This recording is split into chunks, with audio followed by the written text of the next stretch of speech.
Welcome to Preventing Brandslaughter, your go-to show for discovering authentic, leading-edge ways to drive employee retention, elevate customer experience, and dominate marketing and sales targets without unknowingly killing your own brand.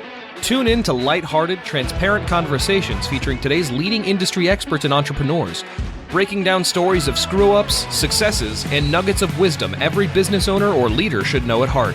Let's get this show started with your hosts, Eric Sims and John Giuliano.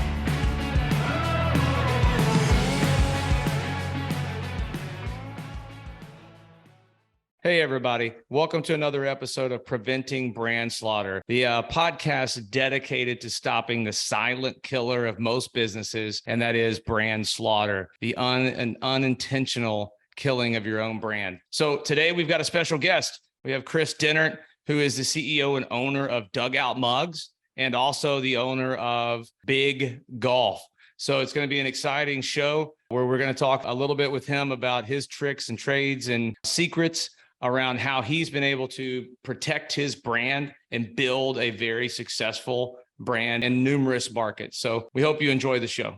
Welcome to Preventing Brandslaughter, podcast where we're here to discuss all things CX and brand protection and even brand damage. And so I'm very lucky today. I'm your host, Eric Sims. I'm very lucky today to have Kris Dehnert on our show. He's the CEO, owner of Dugout Mugs, Bigg Golf, among another number of businesses and entities he's got out there. Kris, thanks for being on the show with us today. Yeah, man, absolutely. I'm glad to be here, bro. So, I mean, I know you. I've been fortunate enough to kind of get to know you a little bit over the last year or over and spend some time with you. So I know a little bit about your business, but I'm going to pretend I don't know anything about you. How's that? And first, I just want you to kind of tell us a little bit about yourself, like where you're from, what are you into, what are you all about? Yeah, I'm from Central Florida, born and raised here. That's where I live now. And, what's funny is I always love telling full stories because I don't think you understand where you came from until you get a chance to get down the road and you start reflecting on it kind of thing. And to me, that was the coolest part. I was probably 18, 19, 20, and I got into the gym business and, I got fired from every job I had up to that point, but I was about 21. I got in the gym business and I'm a closer. I'm a salesman. And then I started looking back and it's man, all the way back to I was 8, 9 years old. I was selling pencils at school and candy and toothpicks and wire bracelets that I would sit there and make. I was making $5, $8, $10 a day before I was 10, right? Just hustling. So I feel like hustlers are made, they're born kind of thing. And then you can fine tune some of those skills. So, over all this time, I didn't have a ton growing up. So, if it will be, it's up to me mentality. And I took that right into business. And,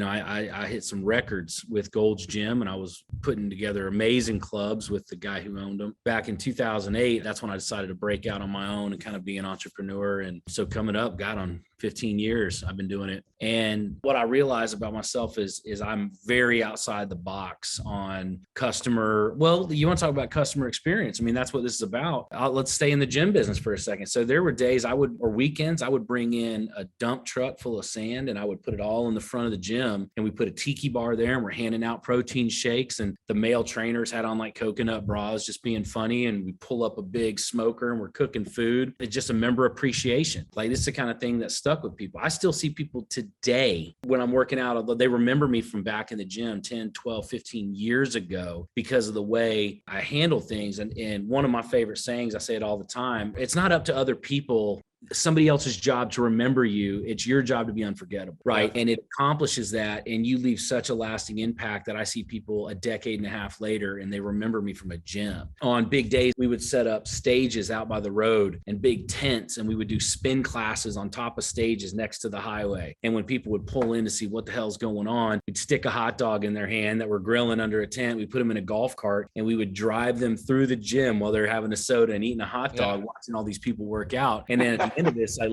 this might be your last hot dog and soda.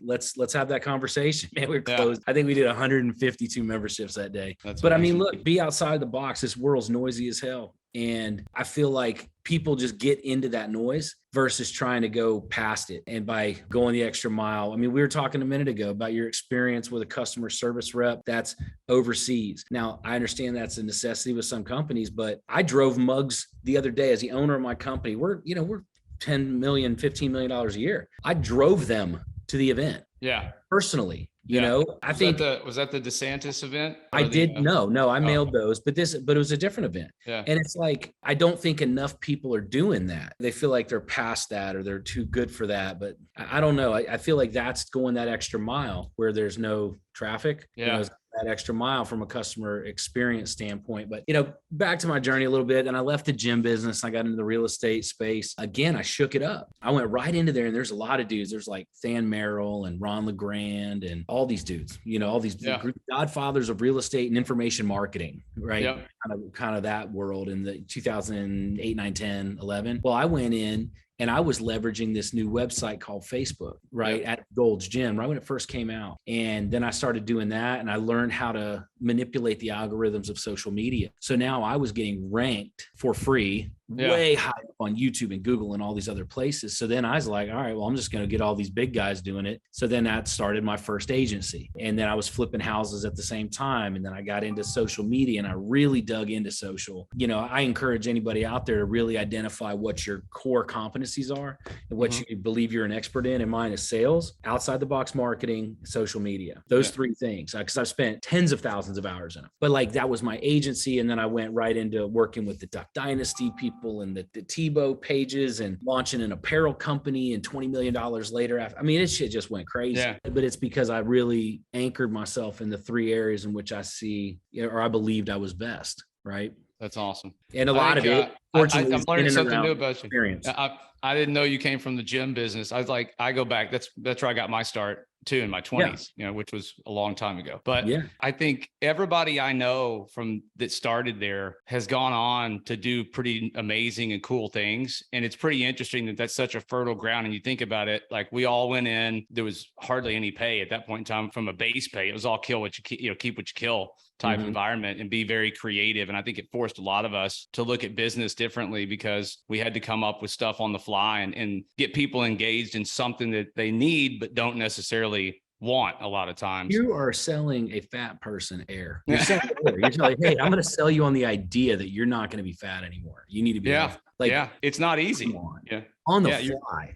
Right. So you got to be a closer, and you got to read people. And I think people are so inward facing. They're so concerned with themselves and how they're doing something that they're not paying enough attention to the other person. And as I'm a closer, without a doubt. And I spent so much time listening and watching their body language, listening to what they're saying, watching for the pain in the words, like everything I could dig into. And then I knew exactly what to say and when. There was a guy, and you could tell he had the bravado, he had the this, he had the that. And I literally told him, he's like, I'm going to talk to my wife. I was like, bro, who's wearing the pants, man? Your family's unhealthy and y'all need to be in a gym. He's like, I'm wearing the pants. Here's credit card. I'm like, but like, there's no way in hell you could say that to everybody. You know, now let's fast forward all the way to now. We are constantly polling our customers. I'm about to go spend a few weeks sitting at a farmer's market just so that I can talk to people and put our mugs in their hand to get real world feedback. Because then we take that and we put that into play in our business. You know, when you stop trying to morph and move with the market, like, your ass is in trouble, man. Yeah.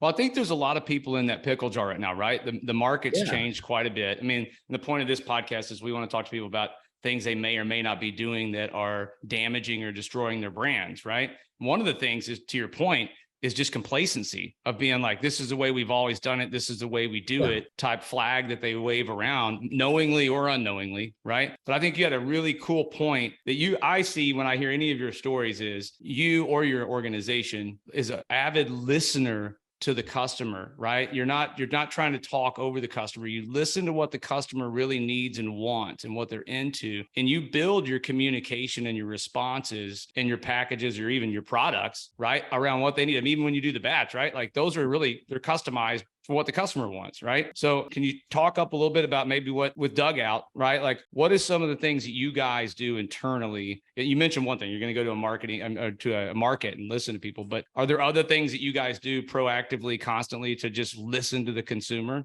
We do surveys, certainly send out surveys and do that. I think one of the things that not enough people are doing, it's marketing to people where they are, not where they were. And what I mean by that It's like, the world of COVID, right? Like everybody experienced it here in Florida. It wasn't as chaotic as it was some places, right? Very blessed about that. And but I digress. So we marketed to people holding a baseball bat mug, sitting in a living room watching a game because there's no tailgating. There's nobody at the games. If you slow down and unpack a little bit about where people are in their life and then market accordingly, I think that's a huge move. Spend more time, reflecting on that. People were having struggles with money. So when people were just gifted all the, the free money, let's just print more and give it away. Right.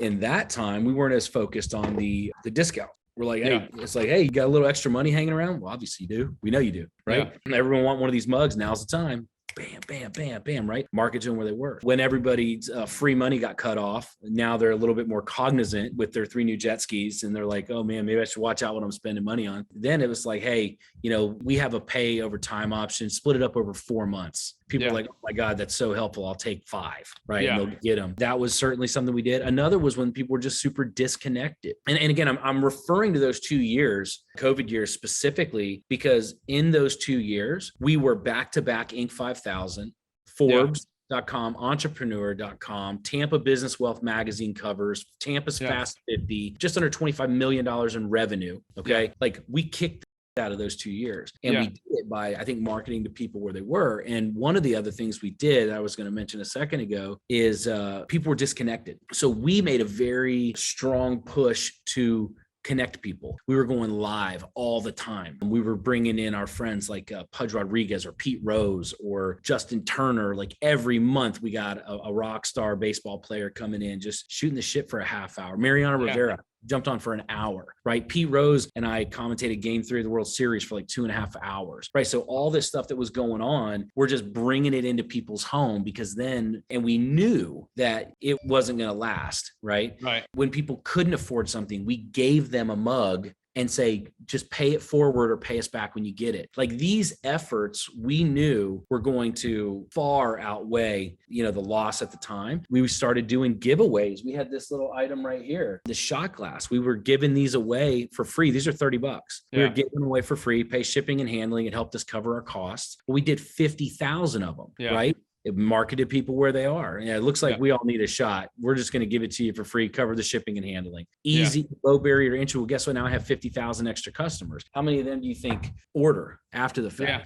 So much of what I do and what we've done is calculated and mapped out, but it's done so in a way that is very fans and follower and customer facing, right? Focusing on marketing to them, what's in it for me. And then, I hate to call it an ulterior motive, but behind the scenes, we're doing it in such a way that it's going to ultimately benefit the company. Yeah. I think in my conversations with you, I think you've been very clear. And even when I've seen you speak to other people or on stage about, hey, we make baseball bat mug, right? But you're big on creating experience and memories for people, right? Yeah. And in that, listening to what they want and what they do. I think it's a great point of giving away 50,000 pieces of a product for free, very counterculture as you would, right? Like not very many people are looking at their business model and say, hey, how do we get more customers? Let's give away a bunch of free shit, right? It's easy with software. Maybe say I do a trial period or something like that because it's different. But when you're talking about product-based stuff, there's a real cost to that. So real cost of goods. Yeah, I think that's a great example of thinking outside the box. And so I think that's something that a lot of customers or businesses that are out there may want to entertain at this point in time. It's like, Yeah. Or training. Find something of value. But what I've always been taught and told and believe is if you can't sell it, don't give that shit away. Yeah. Because it ain't worth nothing. A pen or a tchotchke or some stupid video series or something. Like, I think the dumbest thing we gave away, but it was still valuable. We had 30 minutes of uncut footage from the guy that wrote, narrated, and directed The Sandlot. So we went and partied and drank tequila with him and hung out at a bar all day. And we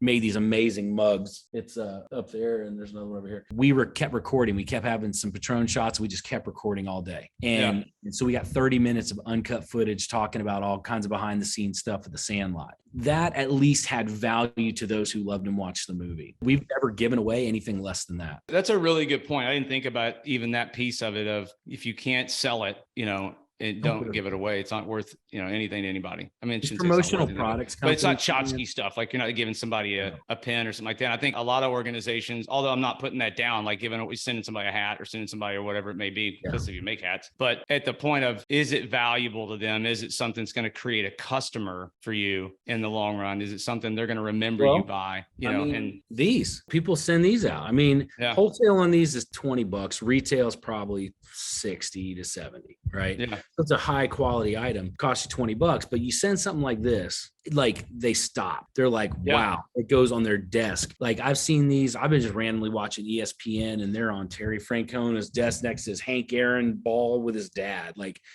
I've seen people all over the country. These are gifted out by Miller Coors Corona, the guy that just bought the Mets a year and a half ago. He was gifted these, right? Yeah. So the cool thing about it is find something that is in line with the narrative of your business and spend a little more, make a better impact, and then have a plan of what to do once that happens. We just did the tripwire thing with the golf company. We're giving away sleeves of golf balls. So we put our money in our balls where our mouth is, right?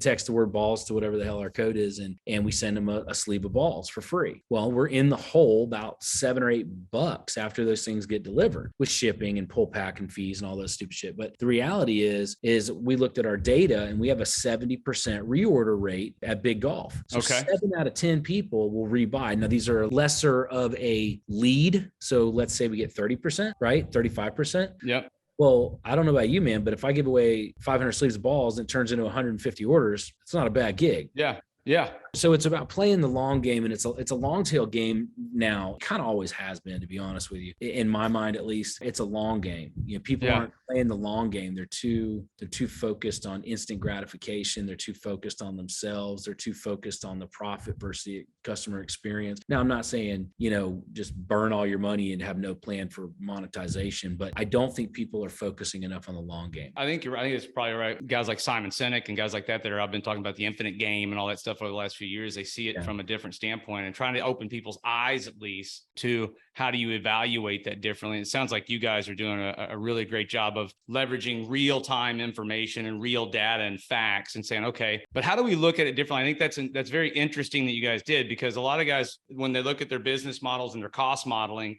they say, here's our product, our service, it cost us X number of dollars to do or make or send or whatever it is. And then they look at it very narrowly as to how they're going to recoup that money. And I think that's happening quite a bit right now in the CX world or customer service world. You and I were chatting about it before we got on about, hey, CX and customer service is really the new sales, right? And so taking a new and out of the box look at the financial modeling around that and how that impacts that can change how you approach how you're going to generate or maintain or keep your customers that you existingly have. You're looking at it and saying, listen, it's not that we're spending $7 here. It's that we're investing $7 here for a return of why, right? We know someone and you're not pulling that out of your ass either. You're not looking at it and just going, I don't know, we're sending out. You're using data-driven means to do that, but you're looking at the data and using it and leveraging a little bit differently than probably traditional marketing or salespeople would. Right. And each business has its different intricacies, right? Like golf balls, you don't eat them, but they're consumable, right? You use them, you lose them, you need more. So that's one of these things that it's not seasonal. Well, to an extent it is, but you know what I mean? Like it's a consumable. So we did a membership with Dugout. People buy these 83% of the time. They buy these as a gift. So we go really heavy in the gifting seasons, Mother's Day,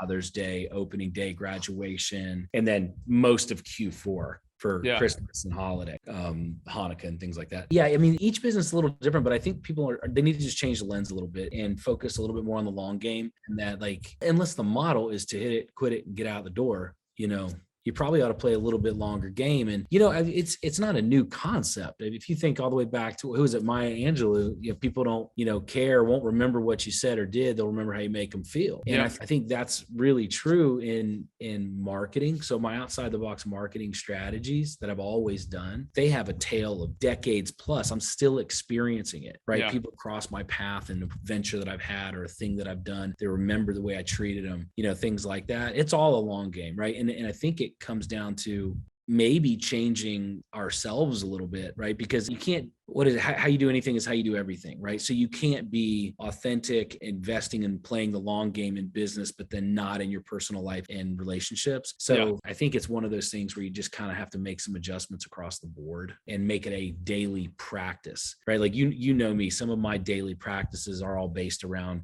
am I having fun? Did I get to play with my friends? Did I take time away from my kids? Like, I have a lot of different metrics that are involved.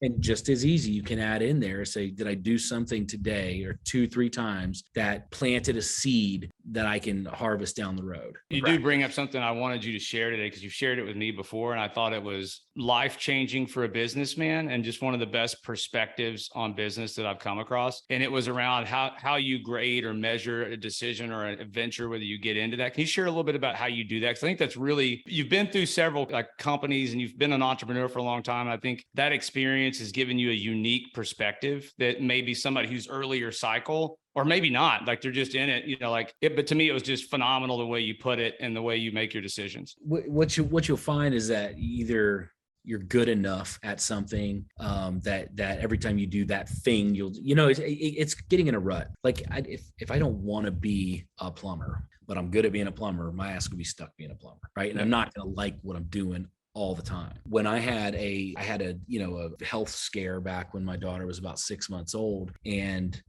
I had a 30% chance not making it, which a big enough percentage for me to open up a little bit. And I had said a few prayers and I made a couple commitments that get me out of this, and I'm gonna change the way I go about things, and I did. And it's really about understanding your personal metrics a little bit better. And mine are very heavily rooted in good times. You don't really know when that clock gets punched. And I was just talking to a friend of mine, Sam, the other day, and I was telling her, I said, if you don't make it to tomorrow, were you happy with the way today went? Right. Not a lot of people think about it like that. And with that in mind, I thought to myself, okay, well, let's change my metrics, at least start there. And when you're doing more things more consistently, you'll see that the rest of it kind of, piles on. It's always a practice though. I mean, nobody's perfect at it, but it was, can I play with my friends?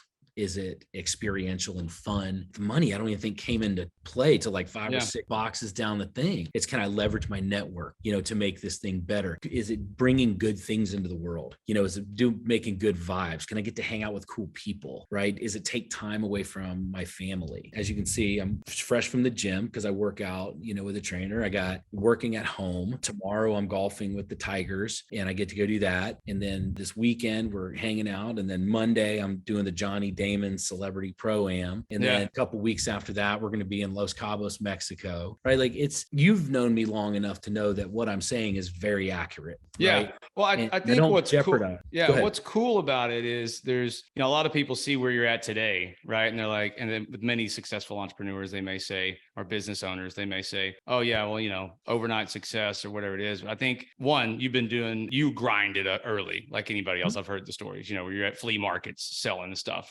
before you started hitting quote the home runs and doing what you're doing. But I know the story of when you looked at Bigg Golf, that was your criteria you ran down to say, 100%. Should I get involved with this or not? It was a good deal. It wasn't a matter of, was it a good deal or not? Like, is it a good opportunity? But you took a step back and said, is this a good opportunity for me? Right? Is this the right opportunity for me? It matched up with your criteria. I get pitched every month for something because I still own Denhert Media Group, which is a consulting company I've had for over a decade. Okay. Companies will come into me and they're like, hey, I do 3-month contracts. And they're like, hey, can you just coach me for 3 months? And we'll talk about marketing and brand strategy, and maybe some connections at work, some things like that. I love it, right? It keeps me sharp and I can help people do what they're doing better than they're doing it. And that's like one of my absolute favorite things, because I truly believe that if you've helped enough people along the way, you'll never hit the bottom. Like I could fall off a cliff and there's so many hands that would catch me before I hit the bottom, because the good vibes I put out in the world. So with that company, I'm always being pitched on something, and I'm very, very rarely do I take a client with that, because again, it has to match those things. Is it fun? Is it doing good? Like if somebody's like, hey, I got this new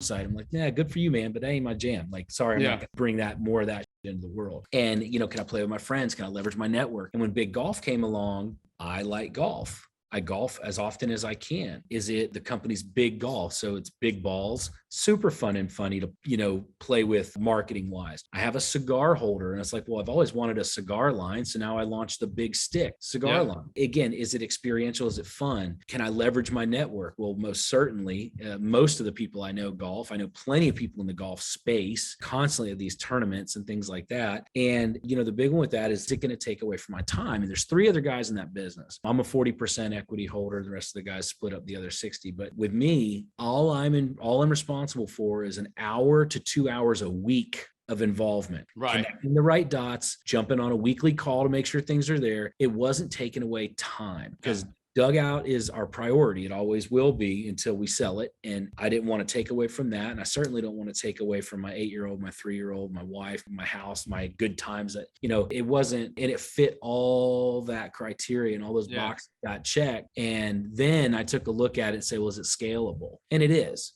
With my marketing, ideas, their execution, the network I have, the product, the quality, and I pulled the trigger. Nice. The same thing happened with Dugout. The same exact thing happened with Dugout back in end of 2016. Randall came up with a great idea, and he sat down with me, and I was like, dude, this guy's sharp. He's genuine. He's nice. He's cool. It's a cool business. It's an interesting idea, and we decided to partner up and give it hell, so that I guess at this rate, it's happening about once every 6 or 7 years. I run into a cool little venture that I can run with. Dugout was a little different. I stepped in as CEO. We've been grinding it out since the very beginning, but that was kind of before I set some of these metrics in stone. Right. And I wouldn't change any of it. But I also am very clear on not bringing things in that are going to dilute it at all. Very good. Well, I know be cognizant of time too. I know you're a busy guy, so I appreciate you being on the show to kind of put a bow on this, like bringing what you're talking about. I think it's an excellent topic that most people don't even get into when you're thinking about customer experience, is being true to yourself as an owner, as the leaders of the business and that DNA of your company or companies. Like, stay who you are, put those criteria in place, regardless of the market space, regardless of recessions, regardless of those things. Be true to yourself, and that'll bleed down into your people, and that'll bleed down into your customers, and ultimately impact your brand in a positive way, versus being a poser and killing your own brand because you're trying to be somebody that you're not, doing something that you shouldn't be doing. Or you're trying to be everything to everybody. In this world in particular, now more than ever, you have to stand for something, or else you'll stand for nothing. You're just going to be just a fart in the wind, man. Like, nobody cares about you. Nobody cares about your thoughts because you're pandering to everyone all the time. Now, you don't have to be just crazy right-wing, left-wing, political, talk about religion, like be out of control, but you have to be unapologetically authentic, because I feel like, do they believe what you believe? And you have to create that. So with Dugout in particular, you'll always catch Randall and I, hats, backwards hats, flip-flops, shorts. If I'm on stage, it's in jeans, flops, we are unapologetically authentic. And whether we're on a stage or we're at a baseball game or we're anywhere, you're going to get the same guys every single time. And people know that. And over these years, we've collected, 600,000 or 700,000 customers, and they all have seen the same experience for the most part, or experienced us similarly from the emails we send, for the confirmation emails. Like, we're all going crazy, walk off home run in Wrigley, like, dude, so cool. They're all cheering your name at the warehouse. It's a fun, cool vibe. And that's us right now. That's not every company. But what I would say is really it comes back to that reflection. People are not reflecting enough. What do you stand for? What do you not stand for? Who are you? Who aren't you? Right. And be very clear with some of these things, and then at least lean in that direction and be more authentic, because people are savvy now. They see through the bull. They cut through the noise. And if you're trying to be everything to everybody and you talk differently to different clients and customers, and it's not authentic, it's not genuine, and it's going to bite you in the ass.